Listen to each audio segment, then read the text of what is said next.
Have you ever been to a party that completely changed your life? Picture this. You're a struggling artist in New York City, barely making ends meet, when your roommate drags you to her CEO cousin's rooftop party in Manhattan. You expect boring business talk and pretentious networking. Instead, you meet someone who makes you question everything you thought you knew about yourself. Sometimes, the most unexpected invitations lead to the most beautiful discoveries. Before now, let me take you to that ordinary Tuesday when Maya burst through our apartment door with news that would change everything. Before we continue, tell us where in the world you are watching from.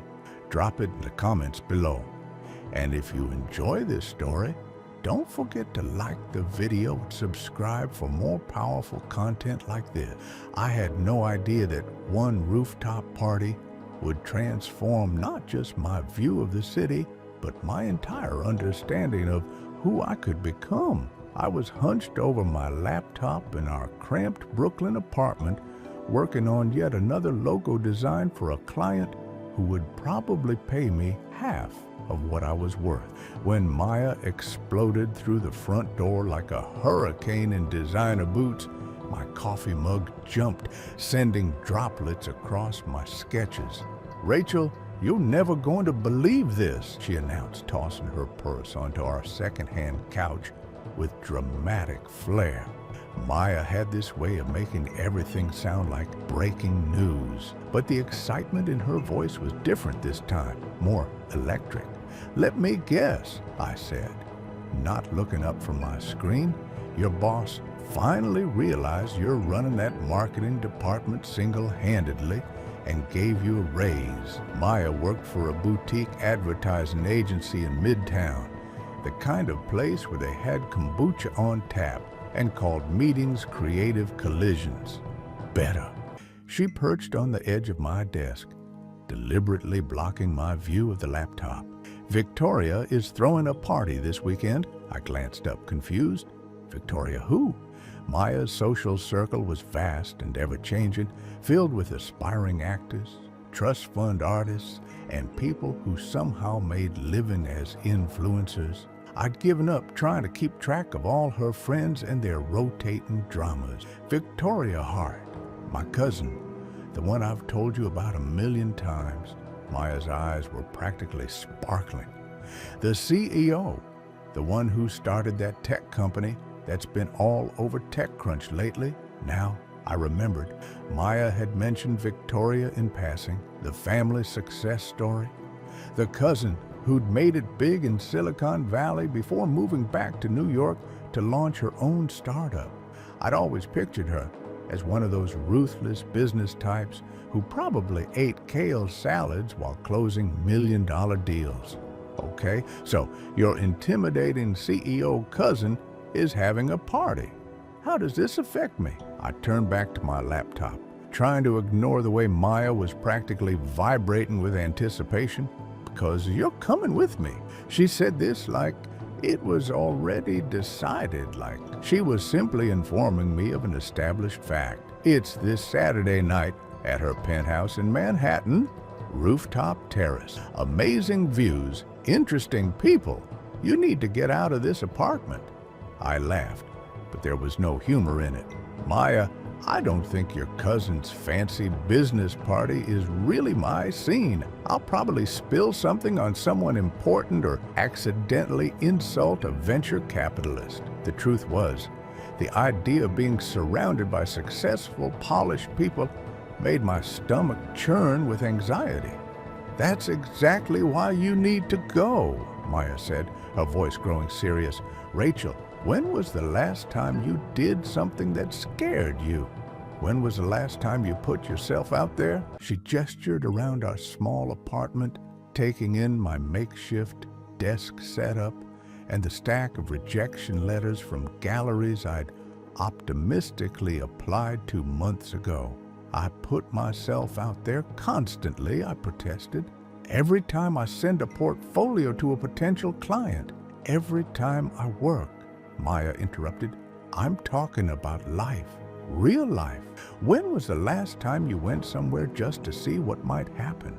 I opened my mouth to argue, then closed it. She had a point. My routine had become depressingly predictable. Work, eat out, binge watch Netflix, repeat. Even before the pandemic, my social life had been pretty much non-existent. I told myself it was because I was focused on building my freelance career. But if I was being honest, it was easier to stay in my comfort zone than risk feeling out of place. Besides, Maya continued, sensing my wavering resolve, Victoria specifically asked about you when I mentioned my roommate was a graphic designer. She said she'd love to meet you. Something about always being interested in creative minds that caught my attention. She asked about me. I tried to keep my voice casual, but curiosity was already creeping in. What kind of CEO took interest in unknown freelance designers? I may have shown her some of your work on Instagram. She was really impressed. Maya pulled out her phone, scrolling through what looked like a text conversation. Look, she said, and I quote, your roommate has an incredible eye for design. I'd love to pick her brain about the creative process. I stared at the screen, reading the message twice. Victoria Hart, successful CEO, had looked at my work and found it impressive enough to comment on. A small flutter of pride mixed with terror in my chest. I don't have anything to wear to a fancy Manhattan party, I said weakly, already feeling my defenses crumbling. You have that black dress you bought for my company holiday party last year, the one you said made you feel confident. Maya was clearly prepared for every excuse I might throw at her. And I'll do your makeup. Come on, Ra. What's the worst that could happen? I could think of about 50 terrible scenarios, ranging from social humiliation to accidentally setting something on fire. But there was something in Maya's expression, hope, maybe, or determination, that made me pause. She'd been my roommate for 2 years, and in all that time, she'd never pushed me this hard to do something social.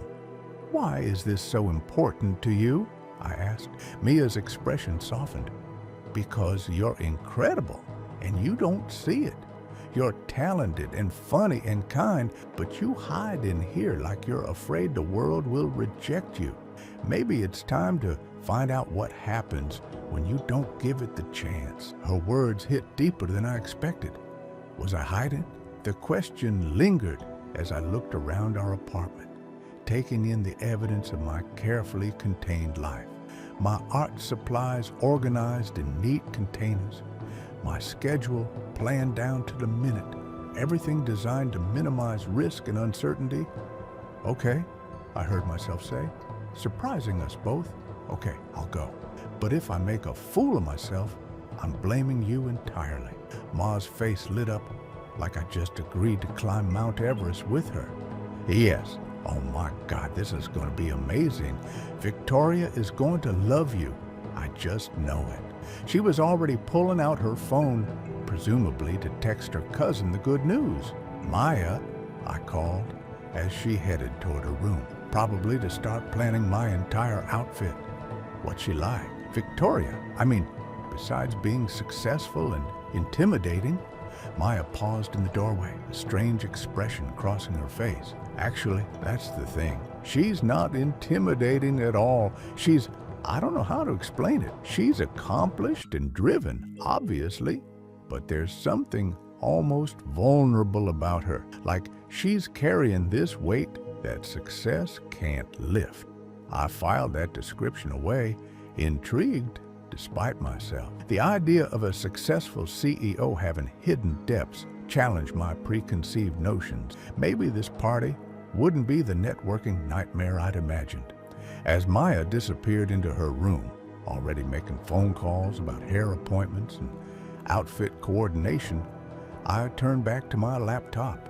But instead of focusing on work, I found myself staring out our small window at the Manhattan skyline in the distance. Somewhere out there was a rooftop where I'd soon be standing, meeting people who lived lives I could barely imagine.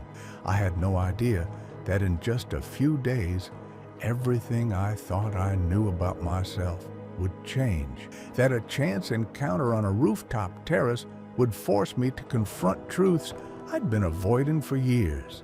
Sometimes the most ordinary invitations lead to the most extraordinary revelations. The cursor blinked on my laptop screen, waiting for me to continue working. But for the first time in months, my attention was somewhere else entirely, focused on Saturday night and whatever waited for me under the Manhattan stars. Saturday night arrived faster than I expected, and suddenly I was standing in front of a gleaming Manhattan high-rise, feeling like I was about to infiltrate a world where I clearly didn't belong. Maya had worked her usual magic. My hair was smoother than it had any right to be. My makeup was flawless, and the black dress she'd insisted I wear actually made me feel sophisticated instead of awkward. "You look amazing," Maya said, linking her arm through mine as we approached the building's intimidating glass entrance. "Stop fidgeting with your purse strap. You belong here just as much as anyone else." Easy for her to say. Maya had grown up around money and success. Her parents were both lawyers. She'd gone to an Ivy League school, and she moved through these kinds of social situations like she was born for them. I, on the other hand, had grown up in a small town in Ohio, where the fanciest social event was the annual church potluck. The elevator ride to the penthouse felt endless. I watched the floor numbers climb higher and higher, each ding making my stomach flutter with nervous energy. "Remind me again why I agreed to this," I whispered. "Because you're brave and brilliant, and it's time the world knew it," Maya replied without missing a beat. "Also, because Victoria is going to absolutely love you, and you need to see that you're capable of more than you think." When the elevator doors opened directly into the penthouse, I nearly forgot to breathe. The space was stunning. Floor-to-ceiling windows, modern art on exposed brick walls, and soft jazz music floating through rooms filled with elegantly dressed people holding wine glasses and engaging in animated conversation. But what truly stole my breath was the view beyond the open terrace doors. Manhattan stretched out in every direction, a glittering constellation of lights against a dark sky. The Empire State Building stood like a beacon in the distance, and the city pulsed with life and energy that seemed almost magical from this height. I'd lived in New York for 3 years, but I'd never seen it like this, spread out below like a promise of infinite possibility. "Incredible, isn't it?" a warm voice said beside me. I turned and found myself face to face with Victoria Hart, and immediately understood why Maya had struggled to describe her. She was beautiful, certainly sharp cheekbones, intelligent green eyes, honey blonde hair cut in a sleek bob that probably cost more than my rent, but it was her presence that was truly striking. She commanded attention without demanding it, radiating confidence without arrogance. She was wearing a perfectly tailored charcoal suit that probably came from some designer I'd never heard of. But instead of making her seem untouchable, it somehow made her more approachable. There was something in her expression, genuine warmth mixed with what Maya had described as vulnerability, that immediately put me at ease. "You must be Rachel," she continued, extending her hand with a smile that transformed her entire face. "I'm Victoria. Maya has told me so much about you that I feel like we're already friends. All good things, I hope," I managed, shaking her hand and trying to ignore the way my pulse jumped at the contact. Her grip was firm but gentle, confident but not overwhelming. "All fascinating things," Victoria corrected, her eyes sparkling with what looked like genuine interest. Maya showed me some of your design work. You have an incredible eye for visual storytelling. That logo you created for the nonprofit organization, the one with the interlocking hands forming a heart, it was brilliant, simple, but powerful. I felt heat rise to my cheeks. Thank you. That means a lot, especially coming from someone who's built an entire brand from scratch. I gestured vaguely toward the party around us. This is all pretty overwhelming for someone who usually works in her pajamas. Victoria laughed, and the sound was surprisingly genuine. Trust me, if I could run board meetings in pajamas, I absolutely would. The whole power suit thing is mostly theater. She leaned in conspiratorially. Can I tell you a secret? I keep a pair of fuzzy slippers under my desk for particularly long days. The admission was so unexpected and charming that I found myself laughing too. Now, I'm picturing you giving presentations in a business suit and bunny slippers. Don't give me ideas. My employees already think I'm eccentric enough. Victoria's smile grew wider.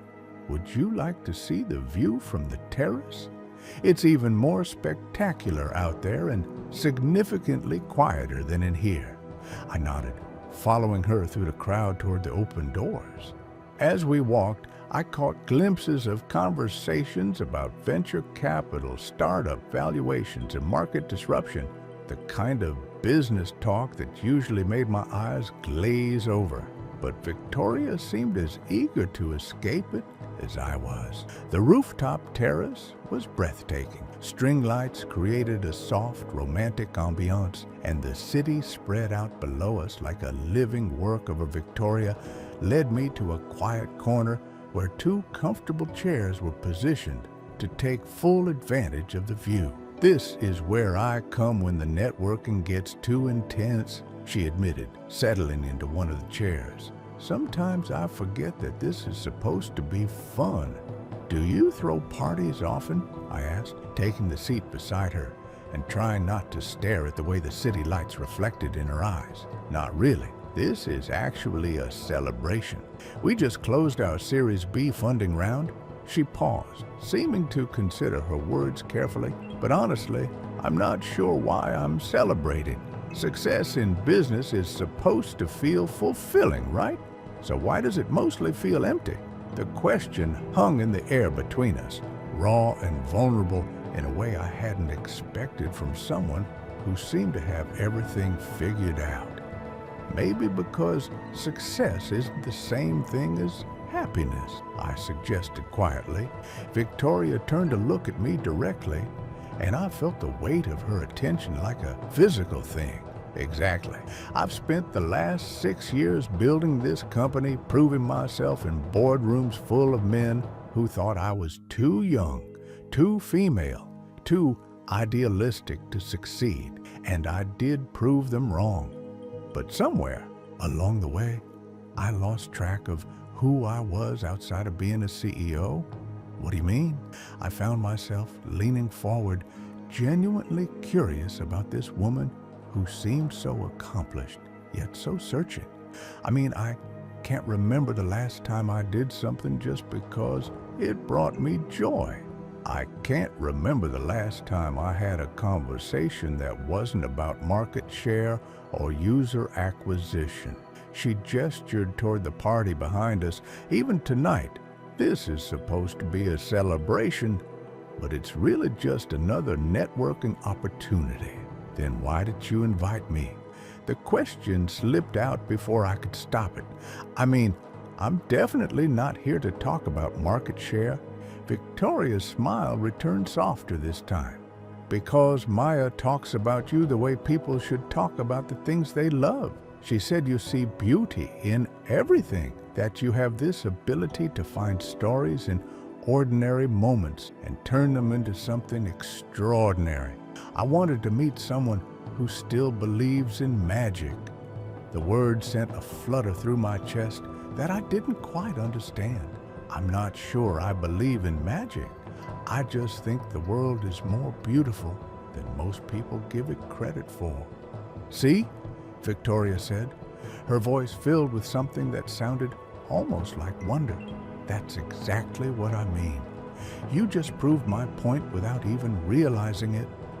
We sat in comfortable silence for a moment, watching the city breathe below us. The sounds of the party seemed distant and unimportant compared to this quiet conversation under the stars. I felt something shifting between us, some kind of connection that went deeper than small talk and social pleasantries. "Can I ask you something personal?" Victoria said suddenly. My heart skipped. "Sure, when you're designing something, when you're really in the zone of creating, how does it feel?" I'm trying to remember what passion feels like, and I think I've forgotten. I considered the question carefully, wanting to give her an honest answer.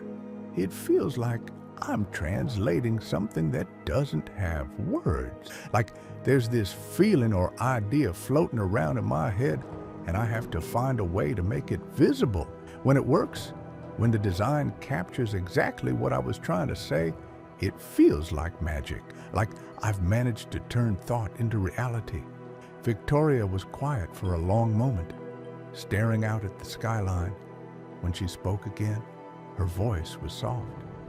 "I used to feel that way about building companies, about taking an idea and turning it into something real that could help people.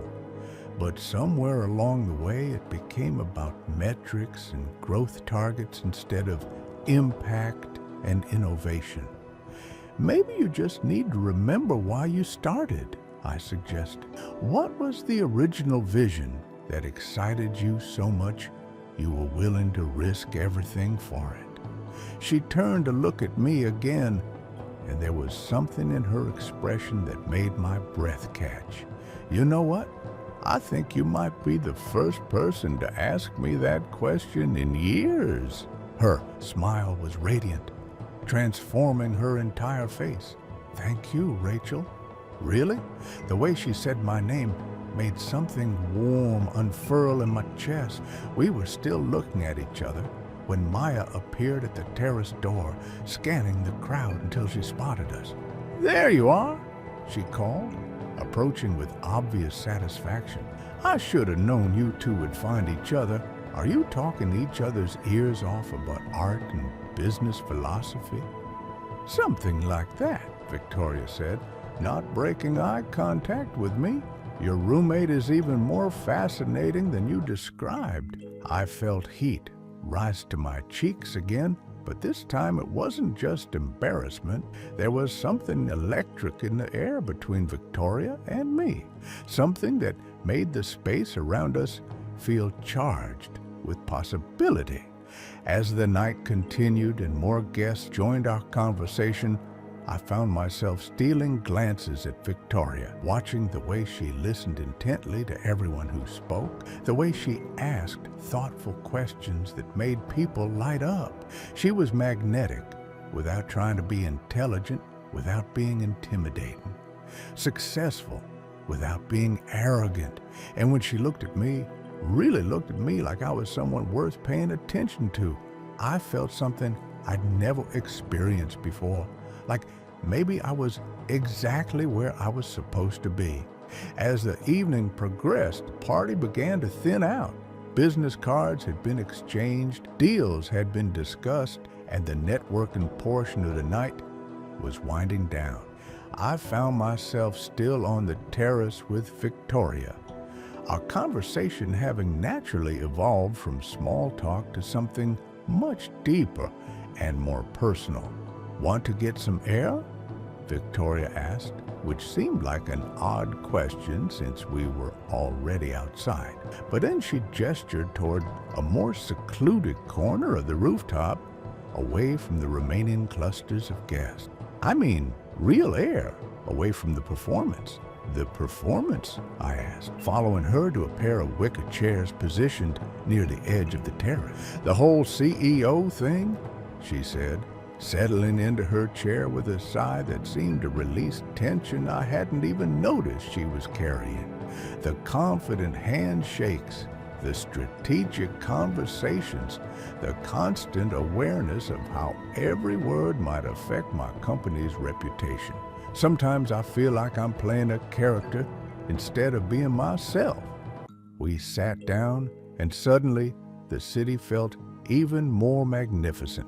From this angle, we could see Central Park as a dark oasis in the sea of lights, and the distant hum of traffic created a soothing urban lullaby. Victoria kicked off her heels and tucked her feet under her, a gesture so natural and unguarded that it transformed her from polished CEO back into simply a woman. "Do you ever feel like that?" she asked. "Like you're performing a version of yourself instead of actually being yourself?" The question hit closer to home than I expected. "More often than I'd like to admit," I said quietly. "I think I've been a struggling but determined artist for so long that I sometimes forget what I actually want versus what I think I'm supposed to want."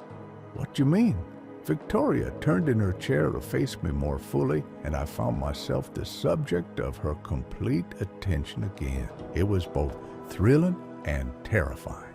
Well, everyone expects me to want gallery shows and art world recognition, to be ambitious in this very specific way. But honestly, some of my favorite work is the stuff nobody else sees. The little illustrations I do just for fun, the doodles in my sketchbook. There's something pure about creating just for the joy of creating, without thinking about whether it's marketable or impressive. Victoria nodded slowly. "I think I understand that more than you might expect. When I first started my company, it was because I genuinely believed we could solve a problem that mattered. We were going to democratize access to financial planning, help people take control of their economic futures. But somewhere along the way, it became about proving I could build a successful company. Period.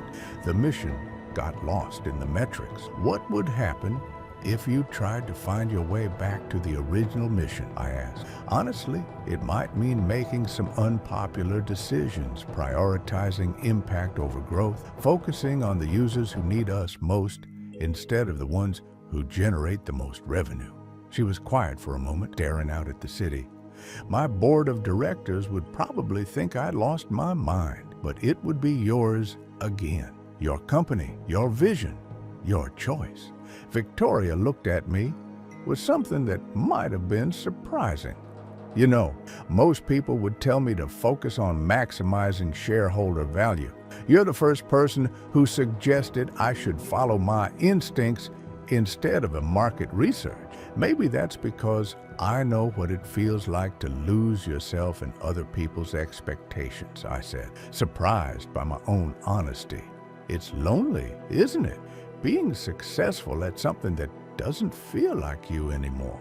"Incredibly lonely," Victoria agreed, her voice soft. "I have a corner office with a view of the Hudson River, an apartment that was featured in Architectural Digest, and enough money in the bank to buy pretty much anything I want.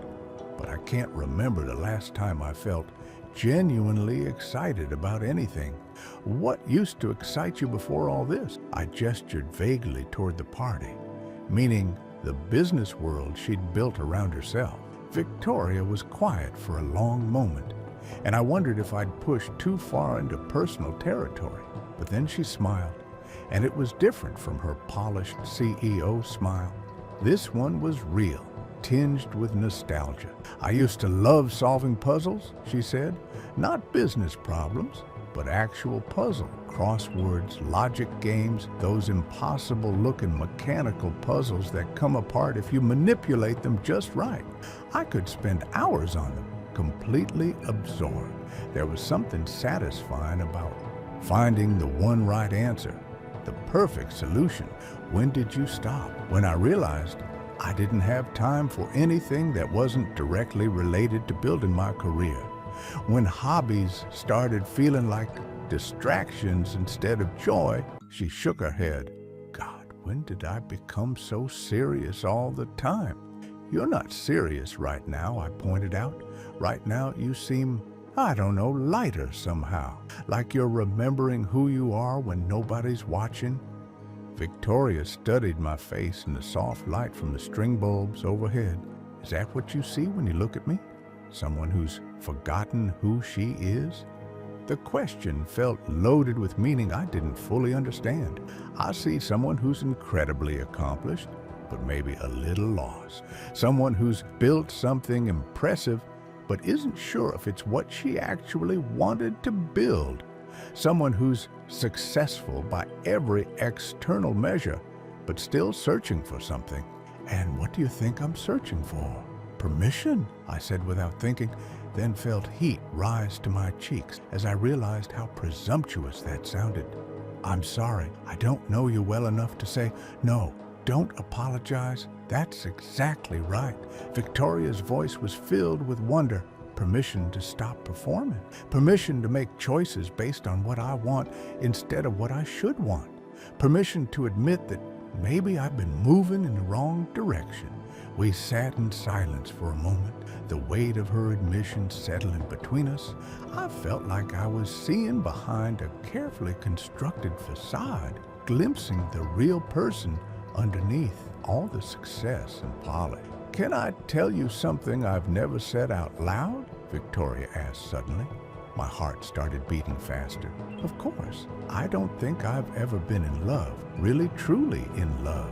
I've had relationships, obviously, but they've all felt like business arrangements almost, compatible life goals, matching social circles, logical partnerships, but never that thing people write songs about. That feeling that makes you willing to be completely vulnerable with another person. The confession hung in the air between us, raw and honest. I felt honored that she'd shared something so personal, but also sad that someone so vibrant had never experienced that kind of connection. Maybe you've been too careful, I suggested gently. Maybe real love requires the kind of messy uncertainty you've been trying to avoid in other areas of your life. Maybe, Victoria agreed. What about you? Have you ever been in love? The question caught me off guard, not because it was too personal, but because I wasn't sure how to answer honestly. I thought I was a few times, but looking back, I think I was more in love with the idea of being in love than with the actual people. Like I was checking a box on some imaginary list of life experiences I was supposed to have. So, we're both relationship imposters, Victoria said with a laugh that sounded slightly hollow. Or maybe we've just been waiting for the right person to make us brave enough to be real. I suggested, then immediately felt my cheeks burn. Had I just implied something about us? Was I reading too much into this conversation? But Victoria didn't seem uncomfortable with the implication. Instead, she looked at me with an expression I couldn't quite read, something between curiosity and possibility. Rachel, she said, my name soft on her lips. Can I ask you something that might be too forward? My pulse jumped. Sure. When you first saw me tonight, what did you think before we started talking? When Maya first introduced us, what was your honest first impression? I considered lying, giving some safe, polite answer, but the evening had been built on honesty, and I didn't want to break that now. I thought you were intimidating, I admitted. Beautiful and successful and completely out of my league. I thought you'd be polite, but ultimately uninterested in talking to someone like me. Someone like you, someone ordinary, someone who doesn't have their life figured out, who's still struggling to pay rent and wondering if they're good enough at what they do to make it work long term. Victoria shook her head slowly. Rachel, there is absolutely nothing ordinary about you. In the past 2 hours, you've made me think more clearly about my life and my choices than I have in months. You've reminded me of things I'd forgotten about myself. That's not ordinary, that's extraordinary. The way she said it, with such conviction, made something flutter in my chest. We were looking at each other across the small space between our chairs, and I felt that electric charge again, stronger this time. Victoria, I started, not sure what I wanted to say, but knowing I wanted to say something. "I know," she said softly. "I feel it too." Neither of us specified what it was, but we didn't need to. Something was happening between us, something that felt bigger than a chance meeting at a party, something that felt like the beginning of everything changing. The party had wound down to just a handful of people inside. Their laughter and conversation is a distant backdrop to our increasingly intimate conversation on the terrace. Victoria and I had moved our chairs closer together without really discussing it, drawn by some invisible magnetism that seemed to be pulling us into each other's orbit. "Look," Victoria said suddenly, pointing upward. "You can actually see a few stars tonight. That's rare in Manhattan." I tilted my head back, searching the sky above us. Sure enough, a handful of stars were visible despite the city's light pollution, tiny pinpricks of light that somehow seemed miraculous in this urban landscape. "I used to love looking at stars when I was a kid," I said. "My dad and I would lie on our backs in the yard and make up stories about the constellations." "What kind of stories?" Victoria asked. And there was something in her voice that made me look at her instead of the sky. She was watching me with that intense attention again, like every word I said mattered to her. Silly ones, mostly. He'd point to a group of stars and say something like, "That's the constellation of the lost sock, where all the missing laundry ends up." And I'd add to the story like, "And that bright star there is the sock queen who keeps them all organized in her cosmic dresser." I laughed at the memory. "It sounds ridiculous now."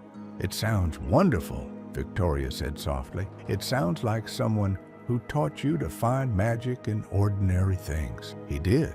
Dad always said that imagination was the most important tool anyone could have because it let you see possibilities that other people missed. I felt a familiar pang of loss mixed with gratitude. He passed away 3 years ago. Cancer.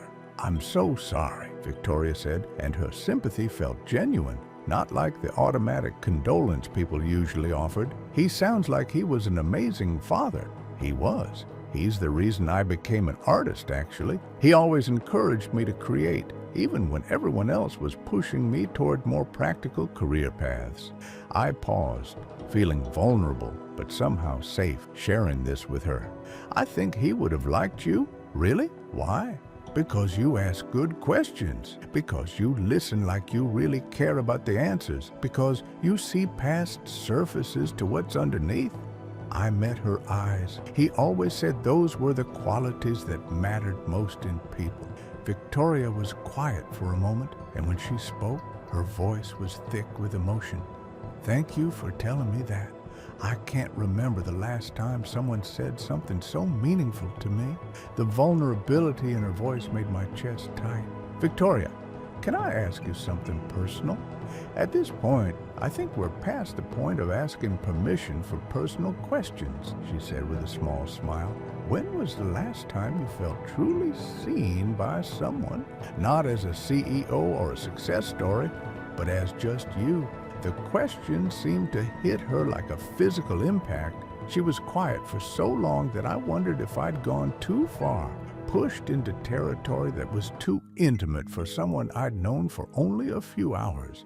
But then she spoke, her voice barely above a whisper. I honestly can't remember, maybe never. She looked down at her hands, then back up at me. Is it pathetic that I'm 34 years old and I can't think of a single time when someone looked at me and saw who I really was instead of who they needed me to be? It's not pathetic, I said firmly. It's heartbreaking, but maybe it means you've been surrounding yourself with the wrong people. Maybe, she agreed, or maybe I've been so busy performing that I haven't given anyone the chance to see the real me. Hard to be seen when you're hiding behind a carefully constructed image. You're not hiding right now, I pointed out. Right now, you're the most real person I've talked to in months. Victoria looked at me with an expression that was equal parts gratitude and something deeper. You do that, you know. You make it easy to be real. I don't know how you do it, but you create this space where pretending feels unnecessary. The compliments sent warmth flooding through me.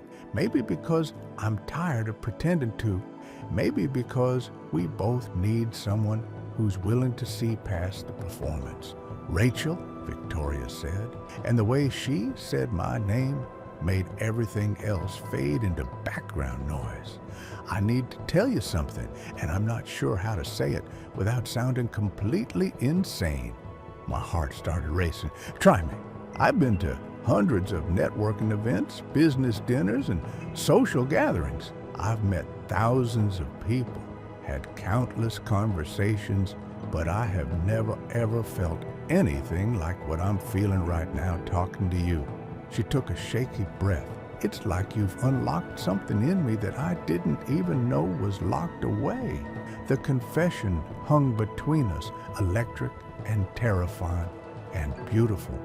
I felt like I was standing at the edge of a cliff, faced with a choice between safety and the most exhilarating leap of my life. I feel it too, I admitted, my voice barely audible. This connection, I don't even have words for it. I came here tonight expecting to make small talk and feel out of place. Instead, I feel like I'm exactly where I'm supposed to be. Are you?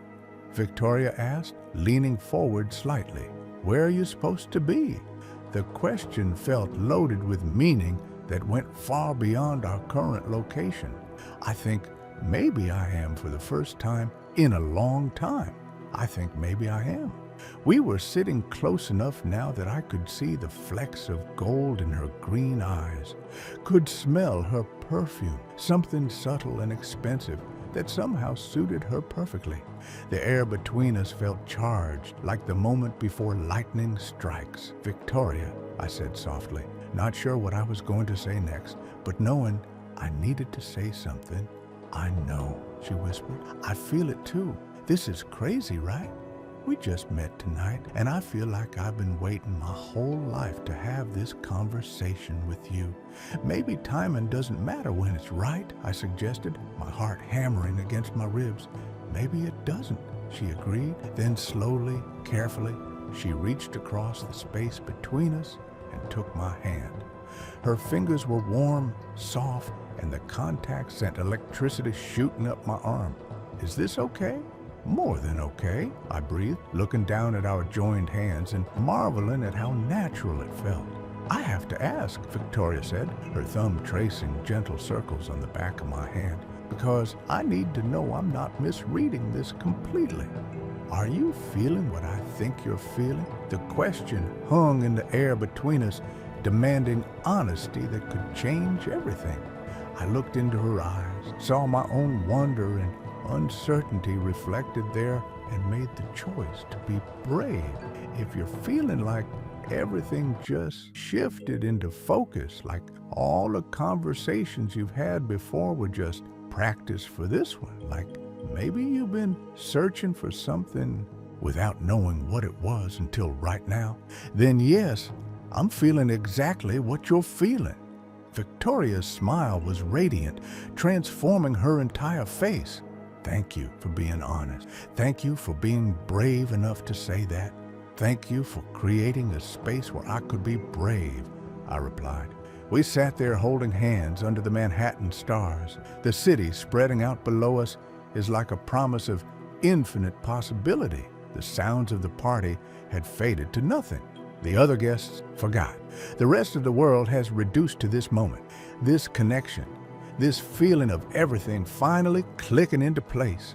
Rachel, Victoria said softly, I know this is fast, and I know we barely know each other, but I have to say this. Tonight has been the most real I've felt in years. You've reminded me of who I am when I'm not trying to be anyone else. You've done the same for me, I admitted. I feel like myself around you, the real me, not the version I think I'm supposed to be. Where do we go from here? Victoria asked, and I could hear both hope and uncertainty in her voice. I don't know, I said honestly, but I know I want to find out. With you? With me? She repeated like she was tested how the words felt. I liked the sound of that. As we sat there under the stars, hands joined and hearts opened, I realized that Maya had been right. Sometimes you have to say yes to an unexpected invitation. Step outside your comfort zone and trust that the universe knows what it's doing. Sometimes the most beautiful discoveries happen when you're brave enough to stop hiding and start living.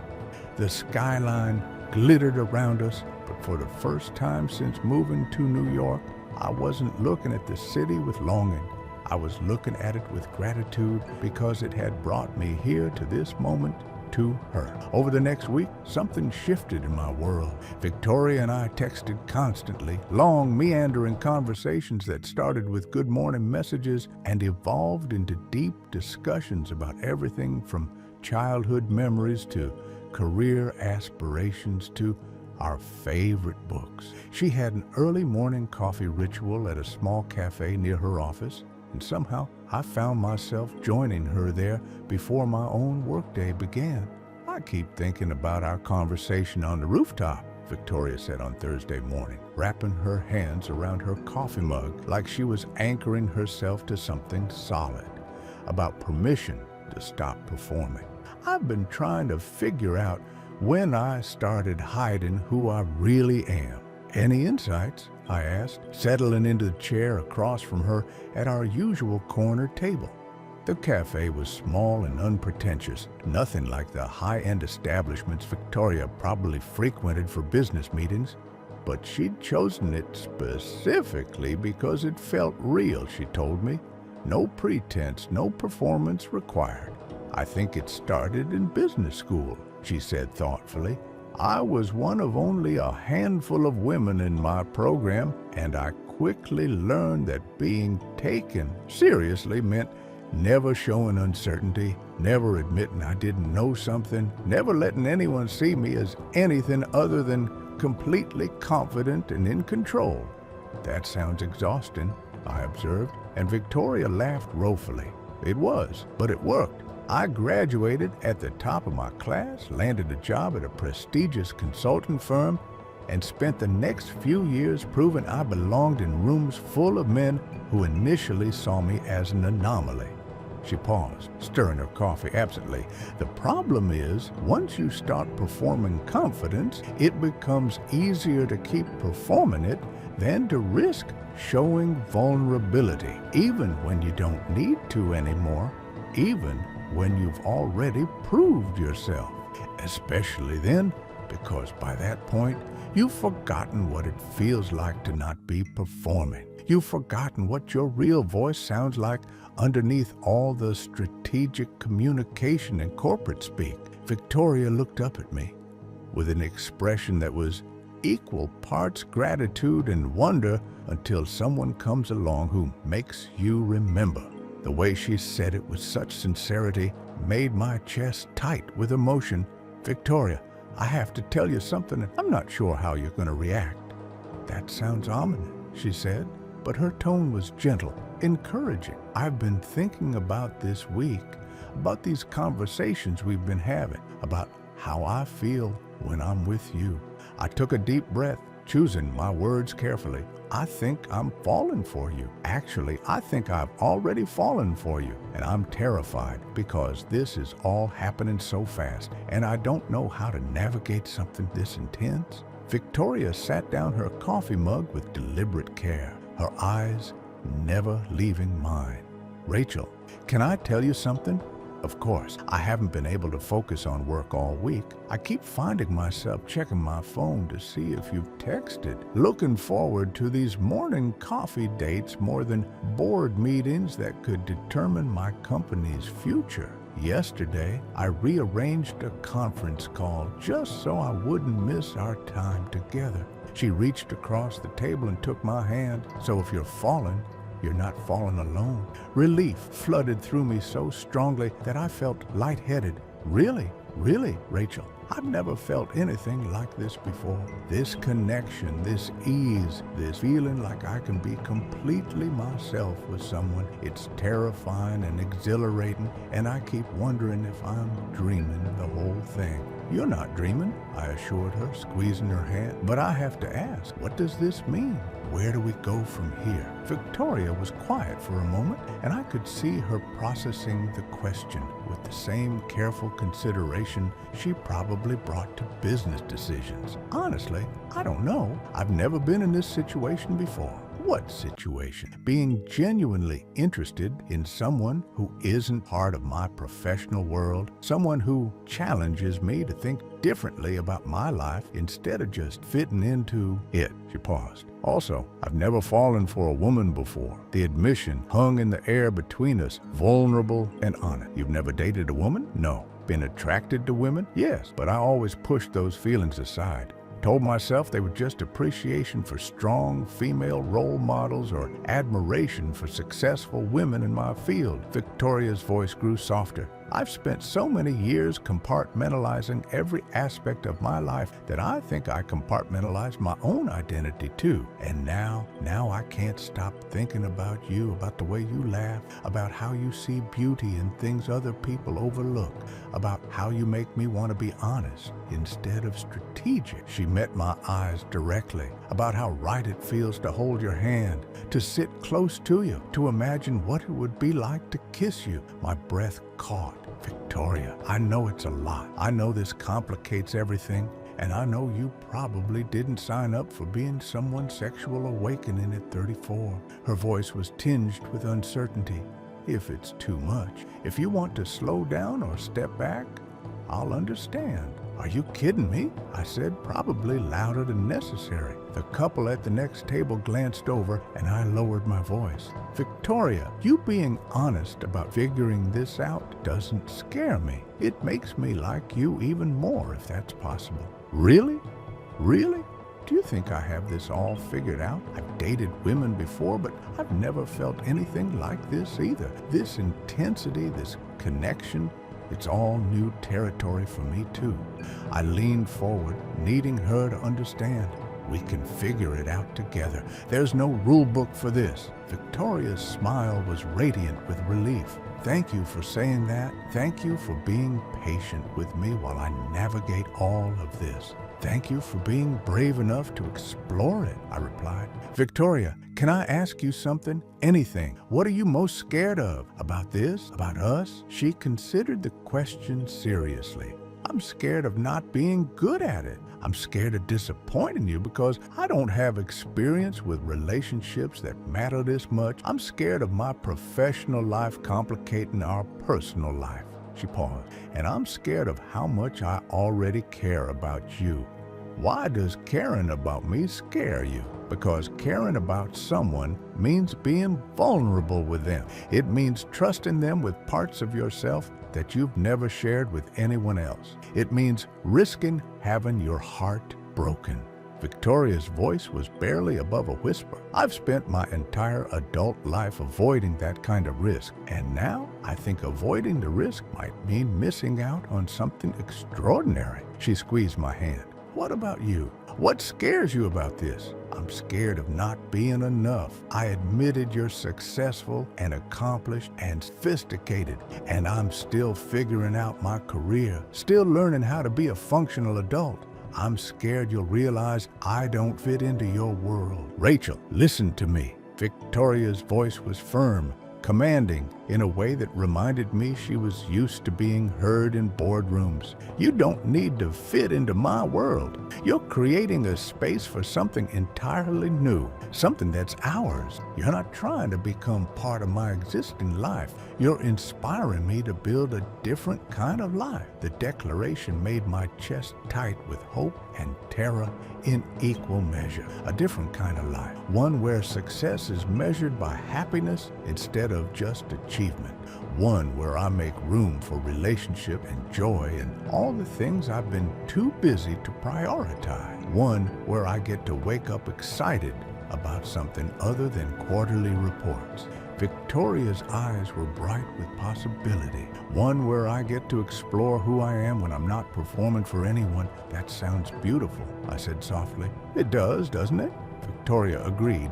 Scary as hell, but beautiful. We sat there holding hands across the small cafe table. The morning rush of commuters creates a gentle buzz of activity around us, but our corner felt separate from all of that, like we'd created our own private world where anything was possible. "So," Victoria said, her voice lighter now, "what do we do next?" "I don't know," I admitted, "but I know I want to find out with you." "With me," she repeated, and there was something in the way she said it that sounded like a promise. As we prepared to leave for our respective work days, Victoria caught my hand again. "Rachel, yeah, thank you for making me brave enough to want more than I thought I deserved.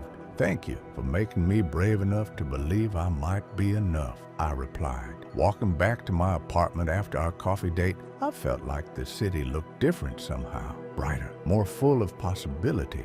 Maya was right. Sometimes you have to say yes to an unexpected invitation. Sometimes you have to risk everything for the chance at something extraordinary.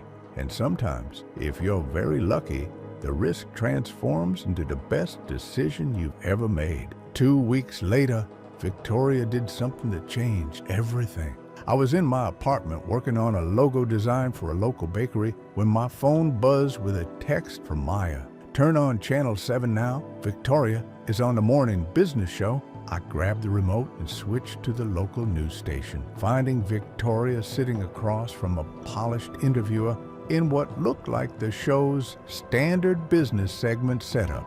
She was wearing her professional armor, a sharp navy blazer, her hair perfectly styled, her posture confident and controlled. But I could see something different in her eyes, a warmth that hadn't been there before our conversation at the cafe.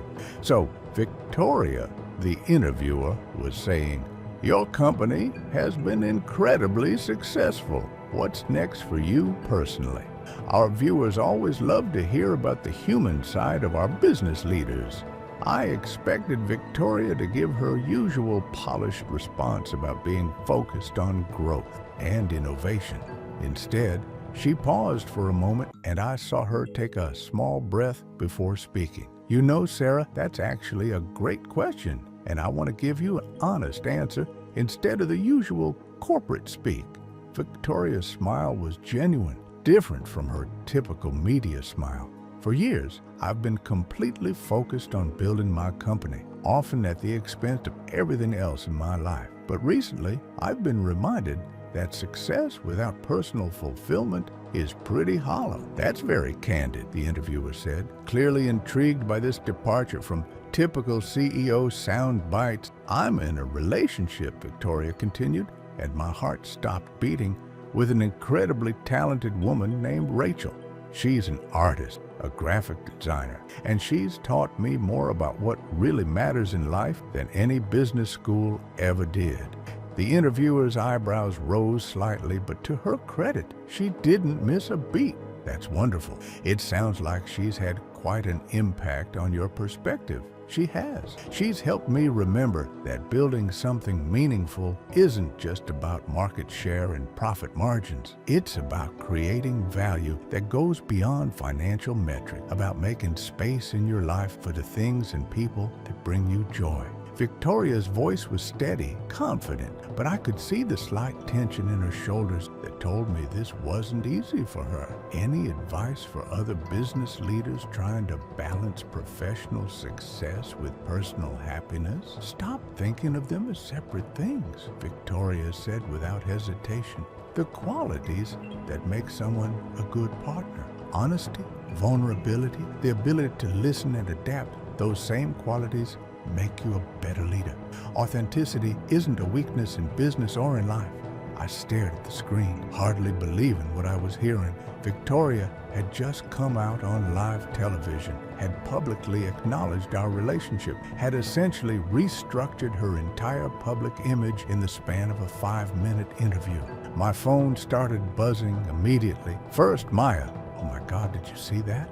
Then a number I didn't recognize. Then several more notifications that I ignored because I couldn't focus on anything except what Victoria just done. When she called me 20 minutes later, I was still sitting on my couch in stunned silence. "Rachel," her voice was breathless, like she'd been running. "Did you see it?" I saw it, I managed. Victoria, what did you just do? I told the truth, she said simply. I've been thinking about our conversation about permission, about performing versus being real. And I realized I was still performing. Even with you, even in my personal life, I was still calculating how to present myself strategically. But Victoria, this could affect your business, your investors, it could, she agreed. And you know what? I don't care. Well, I care, but not enough to keep hiding who I am. Her voice grew stronger, more certain. Rachel, you've changed my life. You've reminded me of who I am when I'm not trying to be anyone else. I wasn't going to keep that a secret like I was ashamed of it. Are you sure about this? Really sure? Because there's no taking it back. I'm sure, Victoria said firmly. My phone has been ringing non-stop for the past 20 minutes. My publicist is having a minor panic attack. My assistant has fielded calls from 3 different reporters, and my board of directors has requested an emergency meeting this afternoon. And how do you feel about all that? Terrified, Victoria admitted with a laugh, but also more myself than I've felt in years. Rachel, I'm tired of living in compartments. I'm tired of being one person in boardrooms and another person with you. I want to be the same person everywhere. What if there are consequences? What if this hurts your company? Then we'll deal with those consequences, Victoria said. But Rachel, what if there aren't negative consequences? What if being authentic actually makes me a better leader? What if other people are inspired by seeing someone in a position of power being honest about who they are? I felt tears prick my eyes. You did this for us. I did this for myself, Victoria corrected gently. I did this because you helped me realize that I was tired of performing, tired of hiding, tired of letting fear make my decisions for me. But yes, I also did it for us because I want to be able to take you to company events, to talk about you in interviews, to live our relationship openly instead of treating it like a secret. Victoria, I love you. I said, the words spilling out before I could stop them. I love you for being brave enough to do this, for being willing to risk everything for authenticity. You love me? Her voice was soft, wondering. I love you, I confirmed. I love your courage, your honesty, your willingness to choose what's real over what's safe. I love that you just changed your entire public persona because you'd rather be genuine than protected. I love you too, Victoria said, and I could hear the smile in her voice. I love that you inspired me to be brave. I love that you see possibilities where other people see only risk. I love that you make me want to be the best version of myself. What happens now? I asked. Now I go to a board meeting and explain to a room full of investors why their CEO just came out on live television, Victoria said with a laugh that sounded only slightly hysterical. And then, if you're willing, I'd like to take you to dinner somewhere nice and celebrate the fact that we don't have to hide anymore. I'm willing, I said immediately. Victoria, yeah, whatever happens with your board, whatever the consequences are, I want you to know that what you did today was incredible. You just showed the world that success and authenticity don't have to be mutually exclusive. We'll see if the world agrees, Victoria said. But honestly, even if they don't, I feel more like myself than I have in years. That has to count for something. After we hung up, I sat in my apartment thinking about courage and choices, about the difference between playing it safe and actually living. Victoria had just risked everything for the chance to be genuine, to stop performing and start being real. My phone buzzed with a text from Maya. I am so proud of both of you right now. Victoria just called to tell me she's in love with you and she doesn't care who knows it. You two are going to change the world. Maybe Mia was right. Maybe two people choosing authenticity over safety, love over fear, could actually change something. Maybe the most revolutionary thing you can do is simply refuse to hide who you are. As I got ready for our dinner date, our first public date as an openly acknowledged couple, I realized that Victoria's courage had given me permission to be brave too. If she could risk her career for authenticity, I could risk my heart for love. Sometimes the most beautiful transformations begin with a single moment of radical honesty. Sometimes the skyline looks different, not because anything has changed, but because you finally stopped hiding from the view. 6 months later, I stood on the same rooftop where it all began. But everything was different now. The Manhattan skyline stretched out before us exactly as it had that first night, but I was seeing it through completely transformed eyes. Victoria was beside me, her hand warm in mine. Both of us leaned against the railing as we watched the city pulse with life below. I can't believe it's been 6 months. Remember when I was terrified about that board meeting? I laughed, thinking back to that afternoon when Victoria had faced her investors and defended her decision to live authentically. You were convinced they were going to fire you. Instead, they told me it was the best PR move the company had ever made. Apparently, authentic leadership is trending. Victoria shook her head, still amazed by how differently things had turned out than she'd expected. Stock price went up 12% in the 2 weeks following the interview. Because people respond to honesty, I said, squeezing her hand. Because they were hungry for a business leader who wasn't afraid to be human. Victoria had been right about the consequences of her decision.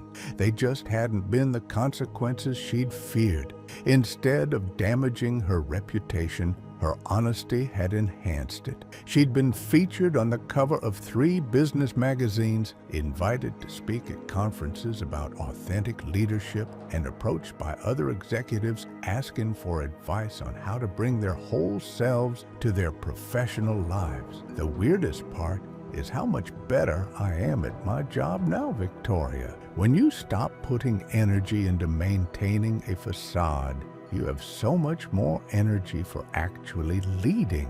And when you stop being afraid of being vulnerable, you can build real relationships with your team instead of just professional ones. I added, I'd watched Victoria transform over the past 6 months, becoming not just a more authentic person, but a more effective leader. Her employees were more engaged. Her company culture had shifted toward openness and innovation, and her business was thriving.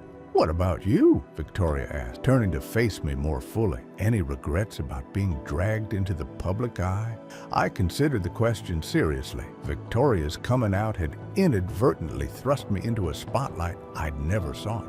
Art blogs had written about our relationship. Business publications had profiled me as the artist who inspired CEO Victoria Hart's transformation, and I'd received more commission requests in 6 months than I had in the previous 2 years combined. The attention was overwhelming at first, I admitted, but you know what? It forced me to stop hiding behind the excuse that I wasn't ready for success. When opportunity knocked, I had to either answer the door or admit I was choosing fear over growth. And you answered the door spectacularly, Victoria said with pride. 3 gallery shows, a corporate client list that includes 2 Fortune 500 companies, and a waiting list for commissions that's booked through next spring. None of which would have happened if you hadn't inspired me to be braver, I said. If you hadn't shown me what it looks like to choose authenticity over safety.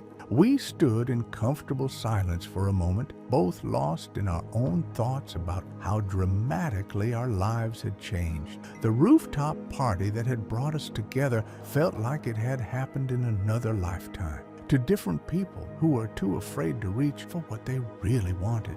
Rachel? Victoria said suddenly, her voice carrying a tone I'd learned to recognize, the one she used when she was about to say something important. Yeah, I need to tell you something, and I'm not sure how you're going to react. My heart rate picked up, but not with the fear it might have 6 months ago. We'd navigated too many challenges together for me to immediately assume the worst. Tell me, I've been thinking about what we talked about on our first night here, about finding my way back to the original mission of my company, about prioritizing impact over pure profit. Victoria took a deep breath. I want to transition the company into a BC corporation. I blinked, processing this information. A corporation was a legal structure that balanced profit with purpose, holding companies accountable for their impact on workers, customers, community, and environment. It was a significant shift that would fundamentally change how Victoria's company operated. Victoria, that's huge. I said, that's not just a business decision. That's a complete reimagining of your company's identity. I know. It means restructuring our entire operation around social and environmental impact alongside financial performance. It means being legally accountable to stakeholders beyond just shareholders. It means potentially sacrificing some short-term profits for long-term sustainability and social good. And your board, they're surprisingly supportive. It turns out that authenticity and purpose-driven business aren't just good for public relations. They're good for employee retention, customer loyalty, and long-term growth. Victoria's smile was radiant with excitement. We're going to be one of the first fintech companies to make this transition. I'm so proud of you, I said, meaning it completely. 6 months ago, you were afraid to show vulnerability. Now, you're restructuring your entire company around your values. 6 months ago, I thought success meant building the biggest, most profitable company possible. Now, I realize success means building something that actually makes the world better. Victoria turned to face me fully. Her expression is serious, and that transformation is entirely because of you. Because of us, I corrected it. You inspired me to be braver too, remember? I wouldn't have had the courage to pursue gallery representation or take on bigger commissions if I hadn't watched you risk everything for authenticity. We're a good team. The best team? I agreed. When she spoke again, her voice was careful, like she was choosing each word deliberately. Rachel, I know we've never talked about the future in concrete terms. We've been so focused on figuring out the present, on navigating this relationship and these changes in our lives. But I need you to know that when I picture my future, 5 years from now, 10 years from now, you're in it. My breath caught. Victoria, I'm not asking for promises or commitments you're not ready to make, she continued quickly. I'm just telling you that this isn't temporary for me. This isn't a phase or an experiment or something I'm going to outgrow.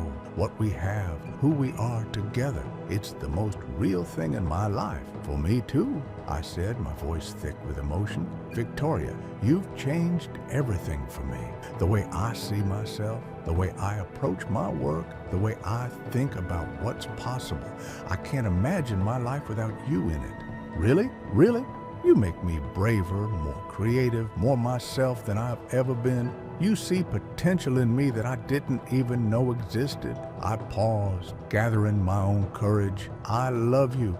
Not just the you become since we met, but all of you. The CEO and the woman who keeps puzzles on her desk, the confident leader, and the person who admits when she's scared. I love you too, Victoria said, her voice soft with wonder.